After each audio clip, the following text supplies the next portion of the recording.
రేవంత్ రెడ్డి చేస్తున్న తప్పుల చిట్టాను సిద్ధం చేస్తున్నామన్నారు బీజేపీ ఎంపీ ఈటెల రాజేందర్. రుణమాఫీతో సహా అనేక విషయాలపై ప్రభుత్వం అబద్ధాలాడుతోందని ఫైర్ అయ్యారు. అవసరం వచ్చినప్పుడు ప్రజల ముందు రేవంత్ రెడ్డి మోసాన్ని బయటపెడతామని హెచ్చరించారు.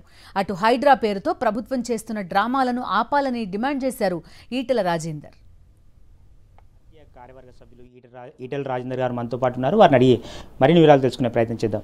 సార్ చెప్పండి, తెలంగాణలో రైతు రుణమాఫీకి సంబంధించి పూర్తిగా రుణమాఫీ జరిగిందని చెప్పి రాష్ట్ర ప్రభుత్వం చెప్తుంది. దీని మీద మీరేమంటారు?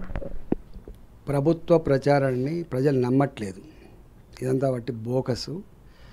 వీళ్ళు చెప్తున్న లెక్కలే ఎస్ఎల్బీసీ ప్రకారంగా 71-72 లక్షల మంది రైతులు రుణాలు తీసుకున్నారని, ఎన్నికల ముందు ఇదే రేవంత్ రెడ్డి గారు 63 లక్షల మందికి నేను 2 లక్షల రూపాయలు రుణమాఫీ చేస్తానని, ఎన్నికలు అయిపోయిన తర్వాత ప్రభుత్వాన్ని ఏర్పాటు చేసిన తర్వాత దీని ప్రక్రియ మొదలుపెట్టినామని చెప్పినాడు 49 లక్షల మంది రైతులకు దాదాపు 34 లక్షల రూపాయలు, 34,000 కోట్ల రూపాయలు, 34,000 కోట్ల రూపాయలు మేము రుణమాఫీ చేస్తామని చెప్పి ప్రకటించాను.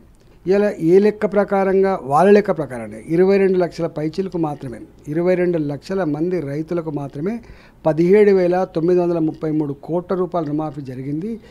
సంపూర్ణంగా అమలు చేసినామని చెప్పిండ్రు. 50,000 ఉన్నా, 1,00,000 రూపాయలు ఉన్నా, 1,50,000 ఉన్నా, 2 లక్షలు ఉన్నా కూడా చాలామందికి రావట్లేదు. బుకాయించే ప్రయత్నం చేస్తుండొచ్చు, కానీ ప్రజలకు మాత్రం నీవేందో అర్థమైపోయింది. నేను ఒకటే డిమాండ్ చేస్తున్నా, అట్లీస్ట్ మీరు నిజమైన పేద రైతాంగానికన్నా సంపూర్ణంగా రుణమాఫీ చేయాలని చెప్పి నేను డిమాండ్ చేస్తున్నా. రాష్ట్ర ప్రభుత్వం ప్రతిష్టాత్మకంగా మూసి సుందరీకరణ, అదేవిధంగా 4th సిటీ అని చెప్పి ఫ్యూచర్ సిటీని, ఈ 2 ప్రాజెక్టులను కూడా చాలా ప్రతిష్టాత్మకంగా తీసుకుంటారు. దాని మీద మీరేమంటారు? ఎక్కడ సుందరీకరణ జరిగినా, ఎక్కడ మూసి ప్రక్షాళన జరిగినా, ఎక్కడ ఈ రాష్ట్రం అభివృద్ధి జరిగినా, ఈ హైదరాబాద్ అభివృద్ధి సంతోషపడ్డాను మేము. కానీ మొట్టమొదటిగా పొంగుతున్నటువంటి ఆ మురికి కాలువలు, ఇవాళ కొంచెం వర్షం పడితేనే మొత్తం పడవల్లాగా మారిపోతున్నటువంటి కార్లు, ఈ సమస్యలను పరిష్కరించే ప్రయత్నం చేయండి. హైదరాబాద్ మల్కాజ్గిరి ఎంపీగా హైదరాబాద్లో ఆస్తుల పరిరక్షణ కోసము, ఆ హైదరాబాద్ ప్రభుత్వ ఆస్తుల పరిరక్షణ పర్యవేక్షణ కోసం హైడ్రా అని కొత్తగా ఏర్పాటు చేశారు. హైడ్రా చాలా దూకుడుగా వెళ్తుంది. ప్రభుత్వ FTL ల్యాండ్స్లో కట్టిన భవనాలన్నింటినీ కూడా కూల్చివేసిన పరిస్థితి అయితే ఉంది. దాన్ని ఏ విధంగా చూస్తారు? ప్రజలకు కూడా అర్థం కావాల్సిన అక్కడ ఉన్నది. అంటే మనం ఏమంటే మాట్లాడుకోవాలి. మనం FTLలో ఉన్న భూములు కూడా రైతులకు సంబంధించిన పట్టా భూములే. అరే పక్కోడు 30 కోట్లకు 40 కోట్లకు ఎక్కడ భూమి అమ్ముకున్నప్పుడు మా భూముల్ని FTL పేరిట మీరు మమ్మల్ని ఆపేటువంటి హక్కు మీకు ఎవడిచ్చిండు?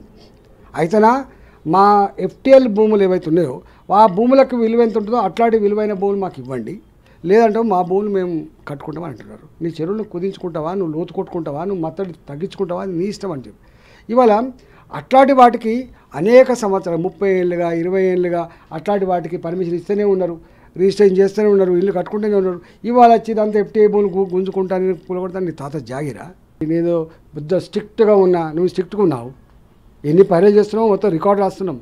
ఎంతమంది భూములను రెగ్యులైజ్ చేస్తున్నావు, ఎంతమంది భూములను క్లియర్ చేస్తున్నావు, ఎంతమందికి భూములు నువ్వు కట్టబెట్టుకుంటున్నావు, నీ 100 మగాదులకు అవన్నీ లెక్కలతో సహా ఉన్నాయి. నువ్వు అనుకుంటున్నావు పిల్లి కళ్ళు మూసుకొని పాలు తాగుదని చెప్పి. ఎవరెవరు ఎక్కడెక్కడ ఏమేమి చేస్తుండ్రో అన్ని రికార్డులు ఉన్నాయి. ఇప్పుడే మేము సపోర్ట్ చేస్తలేం.